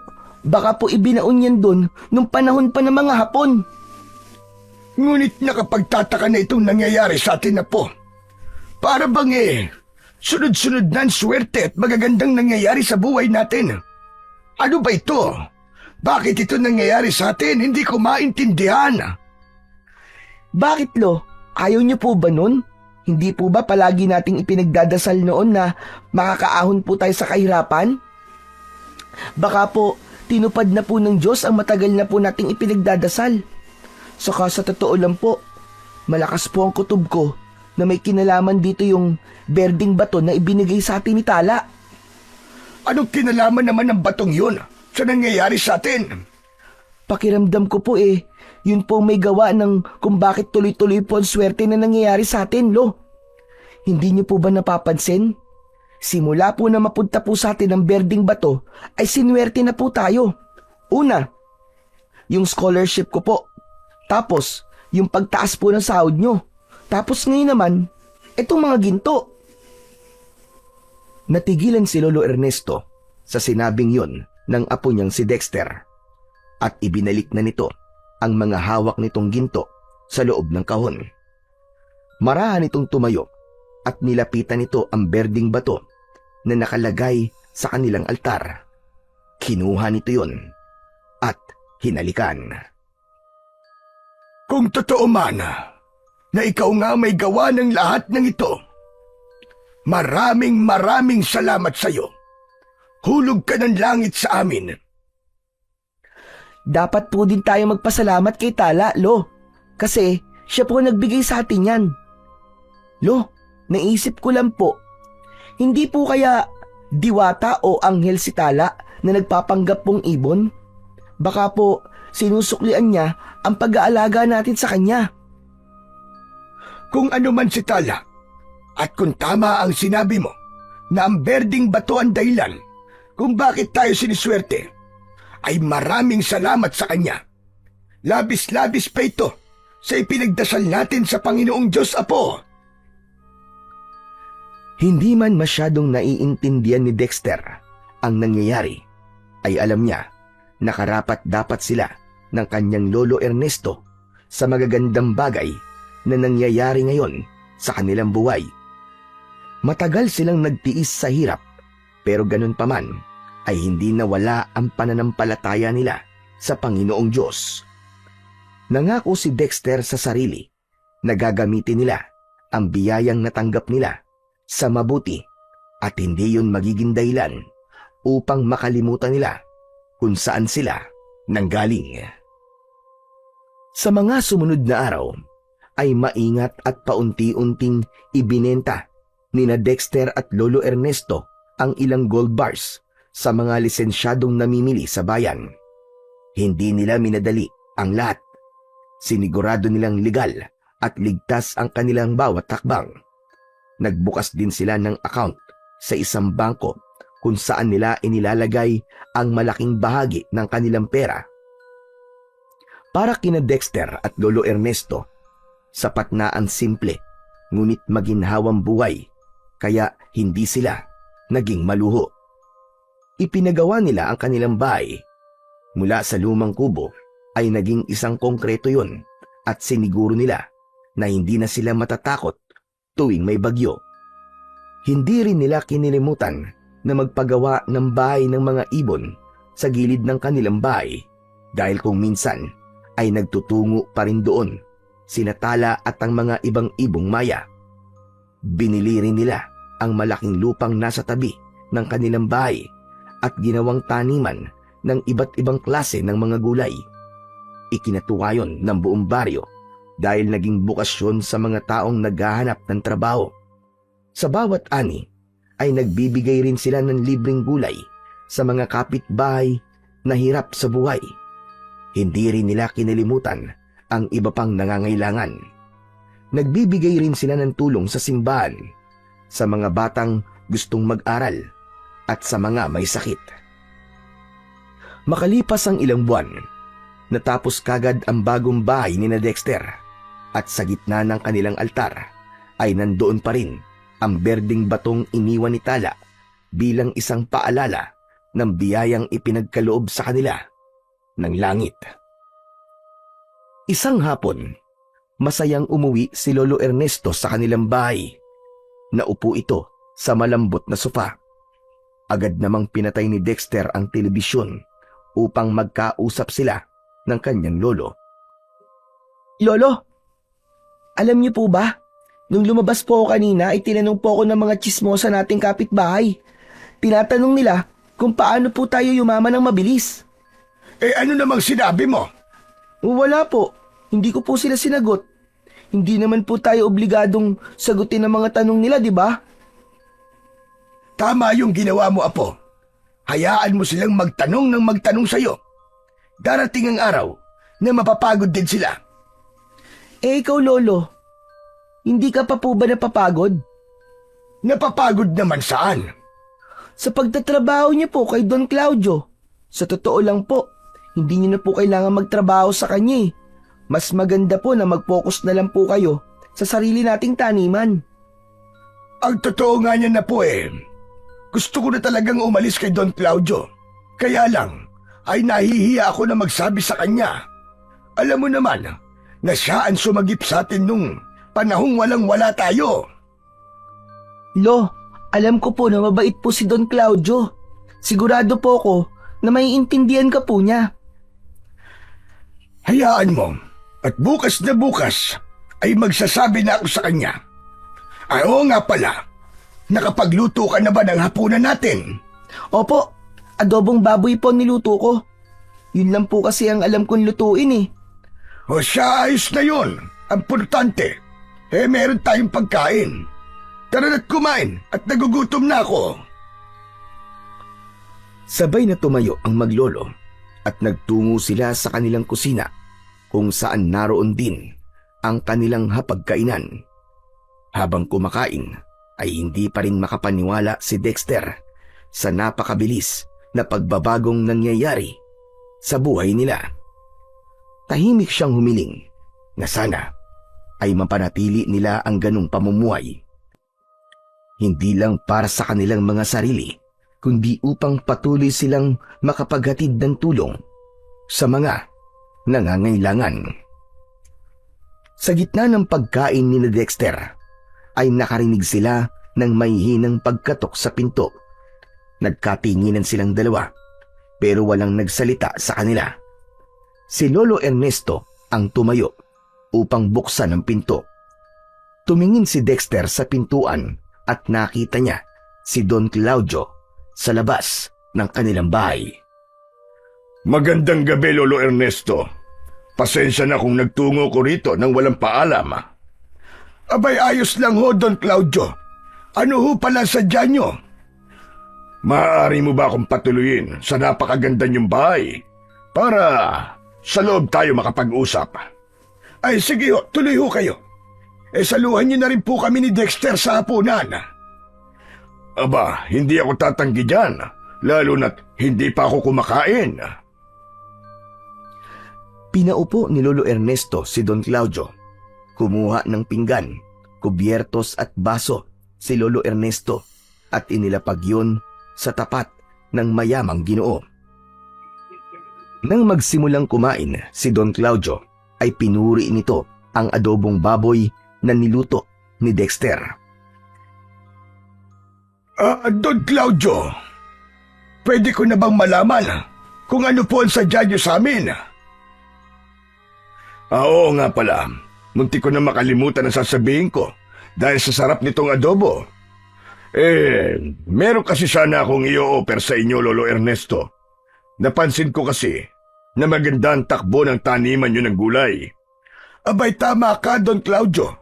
Ang totoo nga po niyan hindi namin inaasahan na maraming restaurant sa bayan at sa ibang lugar ang napili ang aming gulayan upang pagkunan nila ng supply ng mga gulay.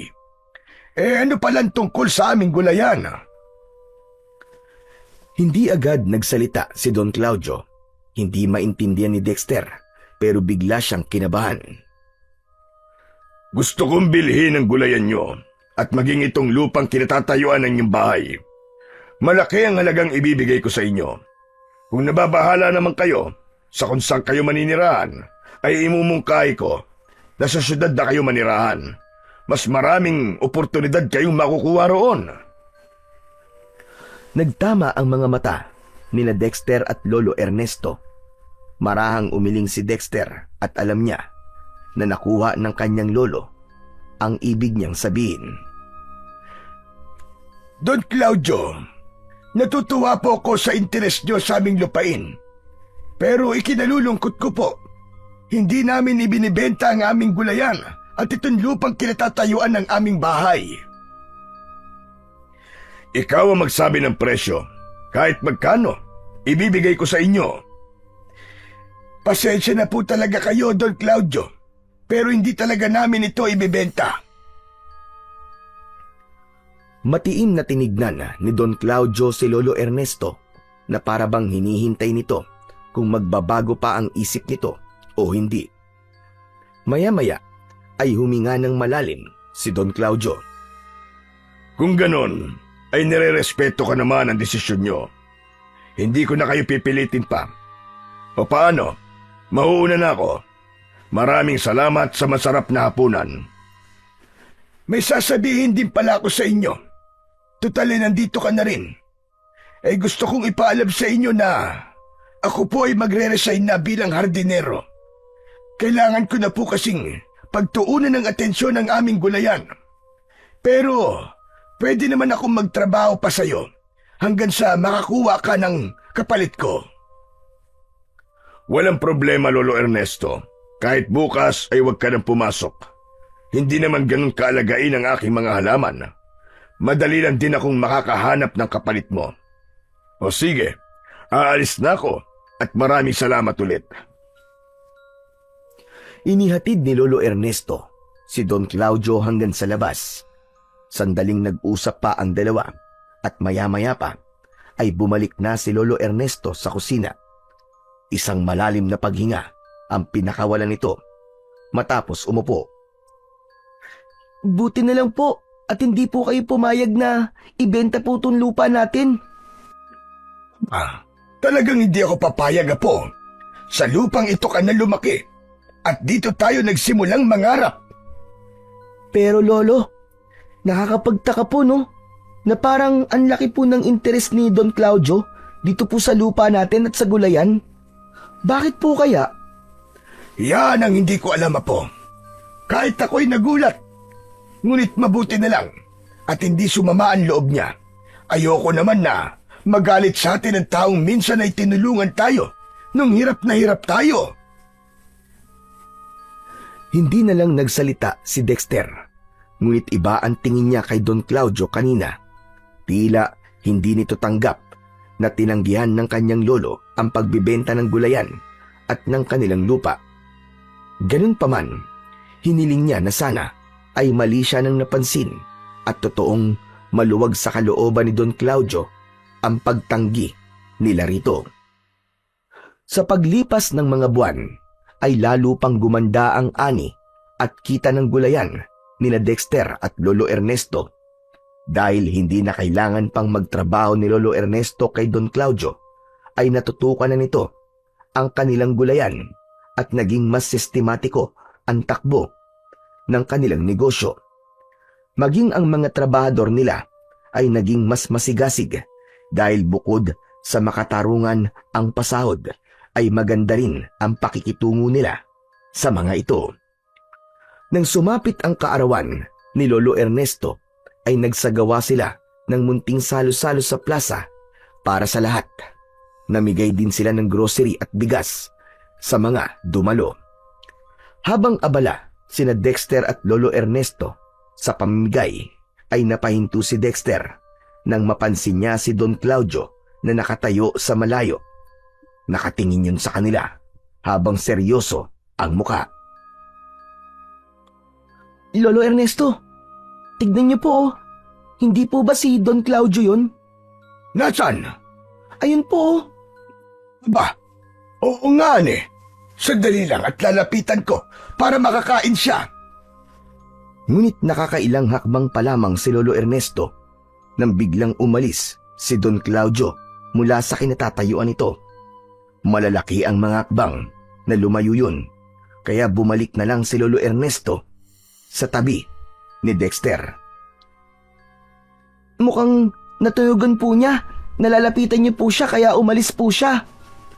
Bakit naman niya gagawin yun, Dexter? Aba, malay ko po. Pero hayaan na lang po muna natin siya. Marami pa po tayong kailangang bigyan ng mga grocery at bigas eh. Ito na po muna ang pagtuunan natin ng pansin. Nagpatuloy ang dalawa sa pamamahagi ng munting regalo ni Lolo Ernesto para sa mga tao. Pero naramdaman ni Dexter ang pagbangon ng kaba sa kanyang dibdib. Hindi niya alam, pero tila may masama siyang kutob na parang may masamang mangyayari. Gabi na nang matapos ang selebrasyon ng kaarawan ni Lolo Ernesto. Bagamat pagod sila nang makauwi, ay napakagaan naman ng kanilang pakiramdam. Sabay na umupo ang maglolo sa sofa habang kapwa may nakapaskil na matamis na ngiti sa kanilang muka. Lolo Ernesto, ganito po pala ang pakiramdam ng nakakatulong, no? Sobrang sarap po sa pakiramdam. Sinabi mo pa, Apo. Totoong mas mabuti ang nagbibigay kesa sa tumatanggap. Sana po ay masaya si Tala sa ginagawa po natin sa swerteng ibinigay niya po sa atin. Sigurado ko na hindi nagsisisi si Tala na tinulungan niya tayo. Naniniwala ko na ito ang gusto niyang gawin natin. Tinulungan niya tayo upang tumulong din sa iba. Salamat talaga kay Tala at sa berdeng bato na binigay niya.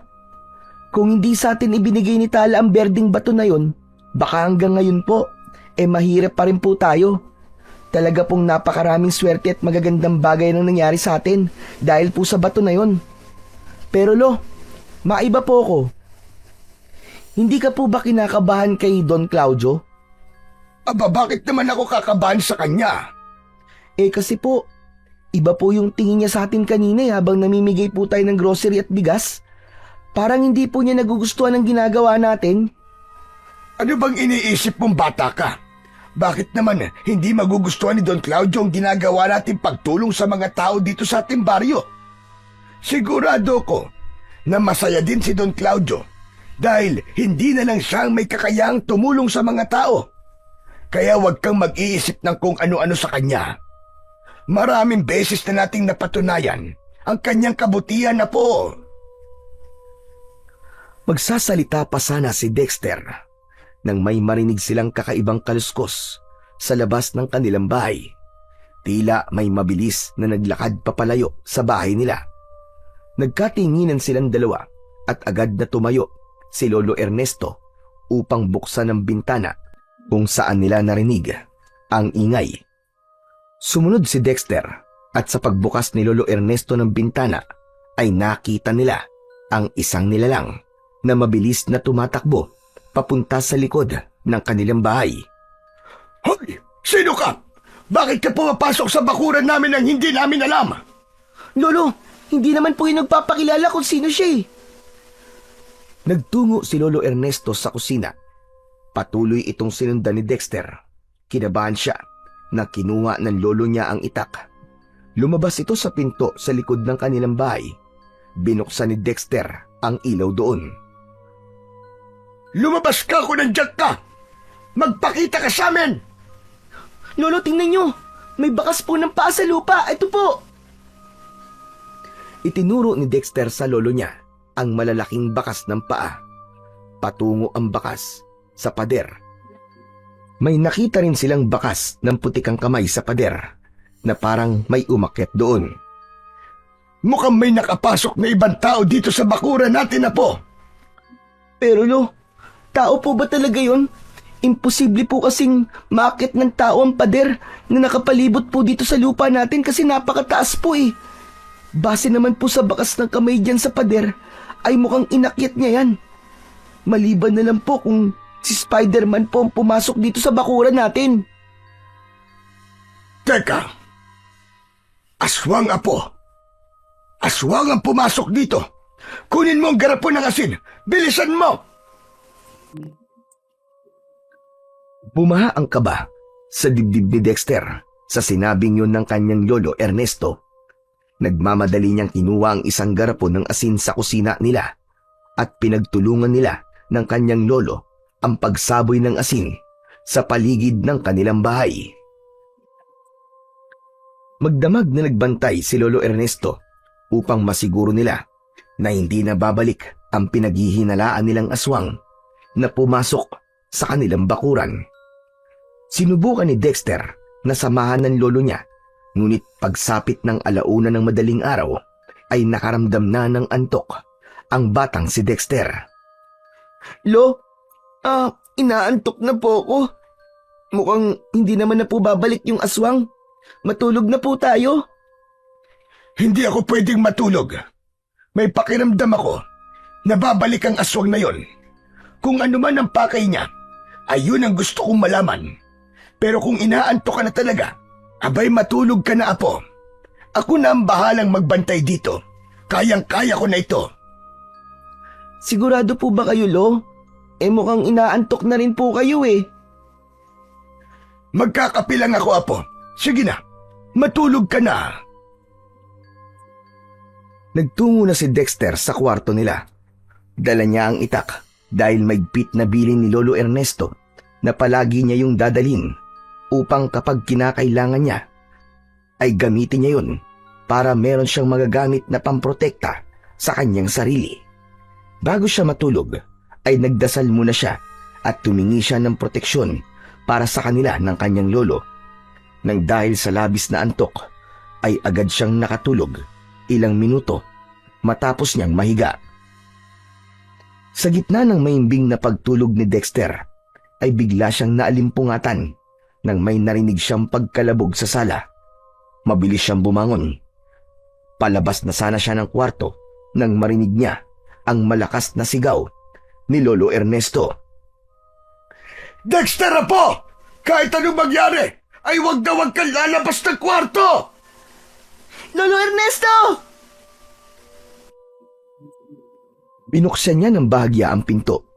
Nanlaki ang mga mata ni Dexter nang makita niyang nakahandusay si Lolo Ernesto sa sahig habang may isang nakakatakot na nilalang ang nasa ibabaw nito. Nakaumang ang matutulis na kuko ng nilalang sa leeg ng kanyang lolo habang ang isa nitong kamay ay mariin na nakatuon sa dibdib ni Lolo Ernesto na siyang pumipigil para hindi ito makagalaw. Napagtanto ni Dexter na aswang ang nakakatakot na nilalang na yon. Matutulis ang mga ngipin nun at namumula ang nanlilisik nitong mga mata. Sa kabila ng pagbabawal ni Lolo Ernesto na lumabas ng kanyang kwarto, ay hindi niya ito sinunod. Kinuha niya ang itak na nasa ilalim ng higaan at itinago niya yon sa kanyang likod. Inipit niya yon sa suot niyang short at saka siya marahang lumabas ng kwarto. Napatingin ng aswang kay Dexter. Umangil ito na parang isang napakabangis na hayop. May takot siyang naramdaman, ngunit hindi niya yon ipinahalata. Dexter, apo! Napakatigas ng ulo mo! Bakit lumabas ka pa? Lolo, hindi po kita pwedeng pabayaan. Hindi po ako papayag na patayin ka ng aswang na yan, gaya ng ginawa niya sa iba niyang naging biktima. Walang mamamatay sa inyo kung ibibigay niyo ang hinahanap ko. Anong ibig sabihin? Ang berdeng bato. Anong berdeng bato ang sinasabi mo? Wala kaming alam sa bato na yon. Huwag ka nang magmaang-maangan pa. Narinig ko ang pag-uusap niyong dalawa kanina. Alam ko na dahil sa isang berdeng bato, kaya kayo biglang yumaman. Ang batong yun ang nagbibigay sa inyo ng swerte. Tumiim ang bagang ni Dexter. Hindi niya inalis ang tingin sa aswang, lalo na sa mga kuko nito na halos 1 pulgada na lamang ang layo sa liig ng kanyang lolo Ernesto. Kung ibibigay ko ba sa iyo ang berdeng bato, ay pakakawalan mo na ang lolo ko? At aalis ka na rito? Oh, hindi ko kayo sasaktan dahil ang batong yun lang ang pakay ko dito. Dexter, huwag mong ibibigay sa aswang na ito ang berdeng bato. Sigurado ko na gagamitin niya lang yan sa masama. Tumahimik ka, tanda. Kung ayaw mong laslasig ko ang lalamunan mo. Sige na, tatahimik na ako. Lolo, mas mahalaga po ang buhay niyo kaysa sa berdeng bato. Aanhin ko naman po ang maranyang buhay kung wala naman po kayo. Mas gugustuhin ko pa pong maging mahirap ulit kaysa mamatay po kayo, Lo. Tumigil na kayo sa mga drama niyo. Akin na ang berdeng bato. Ipapaalala ko lang na madali akong mainip. Pwede kong patayin ang lolo mo at susunod kita. Tapos, ako na lang ang maghahanap ng batong yon dito sa bahay niyo. Kaya kung gusto niyo pang mabuhay, ibigay niyo na ngayon ang hinahanap kong berdeng bato. Teka, maghintay ka't kukunin ko ang batong sinasabi mo. Pinilit ni Dexter na pakalmahin ang kanyang sarili. Patagilid siyang naglakad, papalapit sa altar. Hindi niya inaalis ang tingin sa aswang at sa kanyang lolo Ernesto. Isang plano ang mabilis na nabuo sa kanyang isipan. Kinuha niya ang berdeng bato na nasa altar at napansin niya ang pagtutol sa mga mata ng kanyang lolo. Matapos yun ay marahang naglakad si Dexter palapit sa aswang. Bilisan mo ang paglapit sa akin, bata. Huwag mo akong pinaglalaruan. Nang halos kalahating di pa na lamang ang layo ni Dexter, ay iniunat niya ang kanyang braso. Binuksan niya ang kanyang palad kung saan naroon ang berdeng bato. Ito na ang hinahanap mong berdeng bato. Isang malaking ngisi ang pinakawalan ng aswang. Akala mo ay nakakita ito ng napakasarap na pagkain, pagkakita sa berdeng bato. Inilayo nito ang kamay nito na malapit sa leeg ni Lolo Ernesto upang kunin ang batong berde. Nang aabutin na ng aswang ang bato, ay mabilis na inilabas ni Dexter ang itak na nakatago sa likod niya. Buong lakas niyang tinaga ang braso ng aswang. Malakas na napasigaw ang aswang. Nakawala si Lolo Ernesto sa aswang at nang makatayo ito ay binuhat nito ang lamesang nasa gitna ng sala at hinihampas yun sa likod ng aswang. Nalugmok sa sahig ang aswang. Lolo! Ang itak! Ibinato ni Dexter ang itak sa lolo niya, ngunit bago pa yun masalo ni Lolo Ernesto ay nakatayo na ang aswang at ito ang nakasalo ng itak.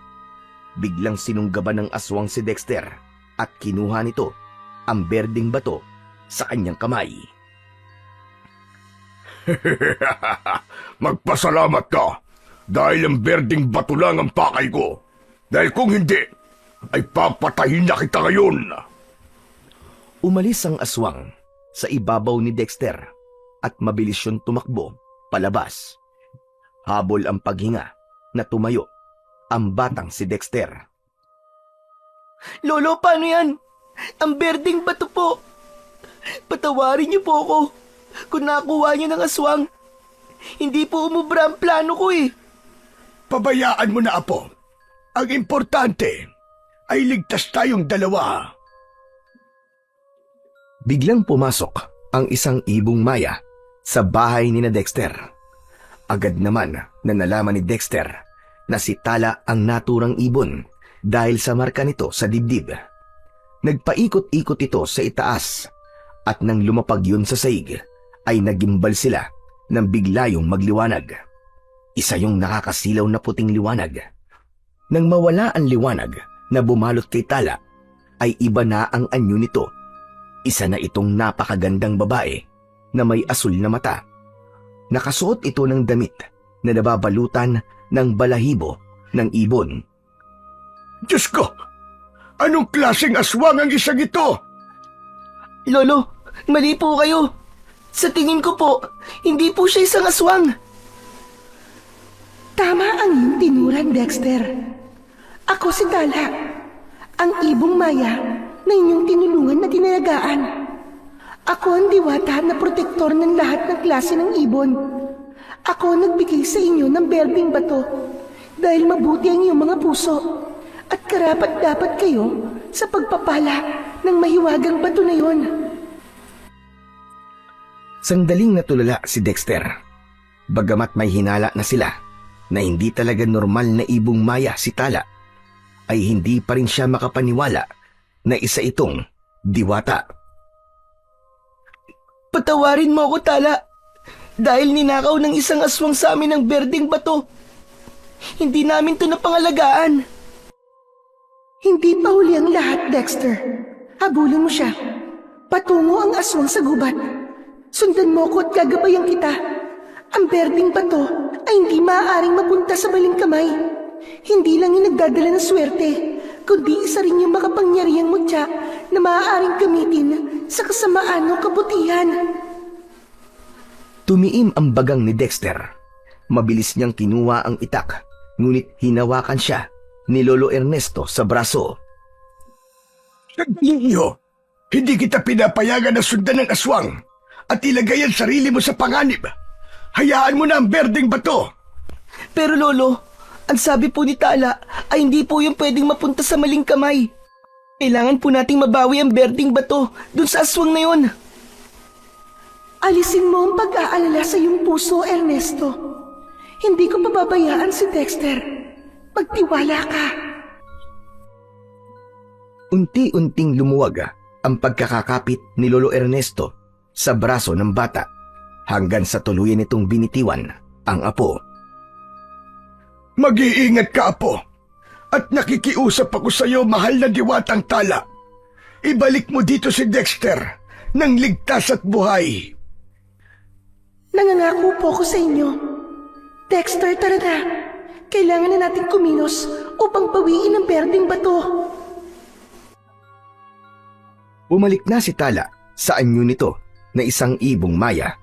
Nang lumipad yun palabas ng bahay, ay sinundan yun ni Dexter habang tangan ang matalim na itak. Hindi nagtagal ay nakarating na sila sa gubat na nasa dulong bahagi ng baryo. Agad na naramdaman ni Dexter ang kakaibang presensya sa paligid. Nang dumapo si Tala sa sanga ng isang puno, ay huminto na rin si Dexter. Luminga siya at namilog ang mga mata niya nang makita niya si Don Claudio na nakasandal sa isang malaking puno. Duguan ng braso nito habang habol ang paghinga, ngunit ang labis na gumimbal sa kanya ay hawak ni Don Claudio ang berdeng bato. Tila naramdaman naman ni Don Claudio ang presensya ni Dexter sa paligid. Kaya naman, agad itong lumingon sa kanya at pinanlisikan siya nito ng mga mata. Don Claudio? Ibig sabihin, kayo po ang aswang? Anong ginagawa mo rito? Anong ginagawa mo rito? Ang tanong ko po ang sagutin nyo. Ikaw po ba ang aswang dito sa baryo? Kung sabihin kong oo, anong gagawin mo? Papatayin mo ako? Sa tingin mo ba ay may laban ng isang batang kagaya mo sa isang tulad ko? Nilinlang mo kami. Ipinakita mo sa aming mabuti kang tao.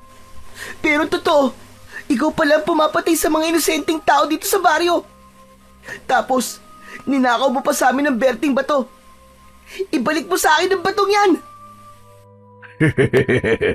Hindi ako baliw para ibalik ang berding bato na to sa'yo. Ako lang ang dapat na mayaman sa baryong ito at wala nang iba pa. Ako lang ang dapat na nakakaangat sa lahat habang kayong lahat ay nalulugmok sa kahirapan. Humigpit ang pagkakahawak ni Dexter sa itak. Hindi siya makapaniwala na ganun kababaw ang dahilan ni Don Claudio sa pagnakaw nito sa berding bato. Masyado kang makasarili, Don Claudio. Inamin mo na rin sa akin na hindi ka totoong mabuti dahil puno ang puso mo ng inggit at pagkasakim. Masyado ka ng marami sinasabi. Hindi ako papayag na mabuhay ka pa dahil walang pwedeng makaalam ng aking sekreto.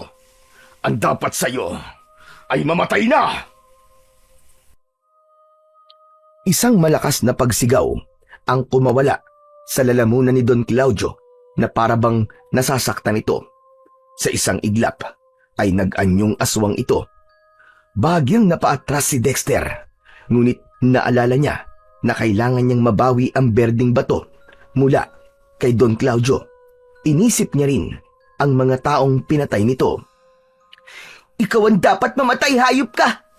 Ang mga kagaya mo ang hindi na dapat binubuhay pa dahil marami ka pang buhay na kukunin. Mabilis na tumakbo ang aswang na si Don Claudio papalapit kay Dexter. Inihanda naman ni Dexter ang sarili sa pakikipaglaban. Ngunit bago pa tuluyang makalapit si Don Claudio sa kanya, ay dumating ang napakaraming ibong maya. Kasama naman ngayon si Tala. Sinugod ng mga ibon ang aswang at pinagtutuka ito sa iba't ibang parte ng katawan. Tila hindi alam ni Don Claudio ang gagawin. Pilit nitong itinataboy ang mga ibon na umaatake sa kanya. Lubayan niyo ko! Lubayan niyo ko, mga peste kayong mga ibon kayo! Hanggang sa napansin ni Dexter na nabitiwan ni Don Claudio ang berdeng bato. Bago pa yun malaglag sa lupa, ay sinalo na yon ng mga paa ni Tala at lumipad ito papunta kay Dexter. Inilaglag ni Tala ang berdeng bato sa tapat mismo ni Dexter at gamit ang isang kamay ay nagawa niya yung saluin. Lunukin mo ang berding bato, Dexter! Nang sa gayon ay magamit mo ang kapangyarihan nito bilang mutya. Yan din ang paraan upang wala na makakuha nito sa'yo. Hindi na nag-isip pa si Dexter. Sinunod na lang niya ang sinabi sa kanya ni Tala. Isinubo at nilunok niya ang berdeng bato. Gumapang yun sa kanyang lalamunan hanggang sa kanyang dibdib, hanggang sa isang kakaibang lakas ang bumalot sa kanyang katawan. Napapikit siya at naramdaman niyang tila may dumadaloy na liwanag at enerhiya sa kanyang mga ugat. Naramdaman ni Dexter ang paggising ng kakaibang tapang sa kanyang dibdib. Nilubayan na ng mga ibong maya ang aswang na parabang alam na ng mga yon na handa na siyang labanan ang halimaw na nasa kanyang harapan. Ang aking berdeng bato! Nasaan na? Ibigay mo sa akin ang bato ko! Hindi mo dapat hinahanap ang bagay na hindi naman sa'yo. Walang hiya kang bata ka! Napakalakas ng loob mo! Tignan natin ngayon ang tapang mo!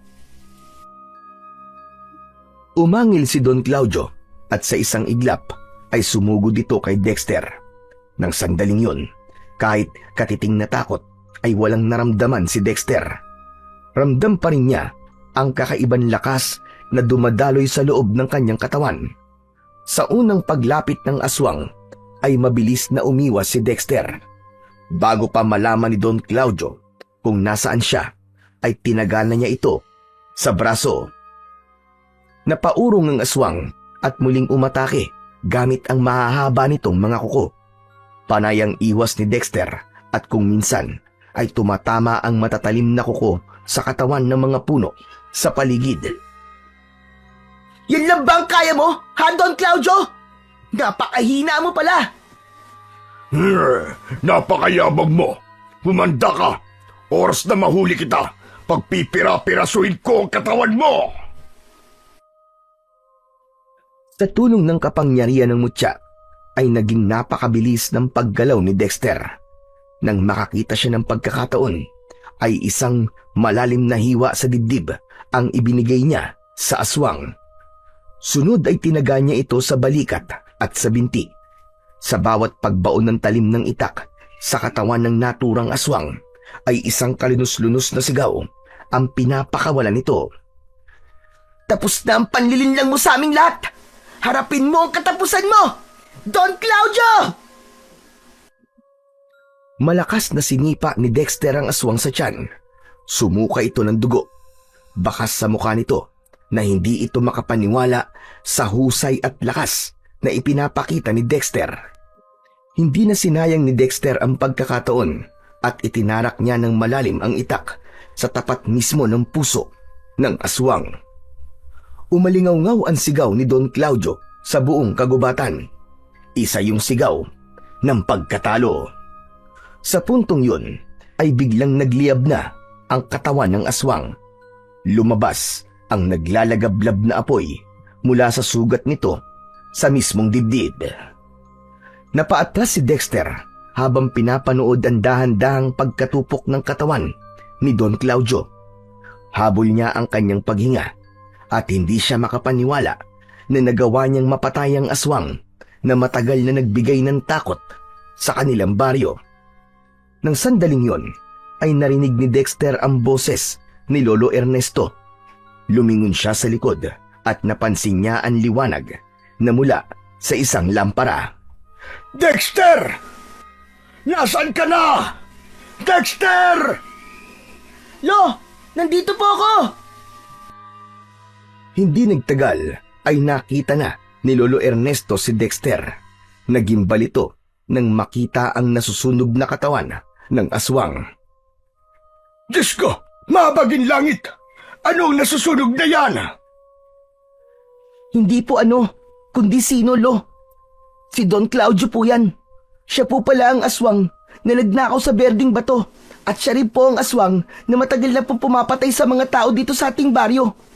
Kinuha niya po sa atin ang berdeng bato dahil nalaman niya na kung sino po ang nagmamay-ari nito ay magkakaroon po ng napakaraming swerte sa buhay.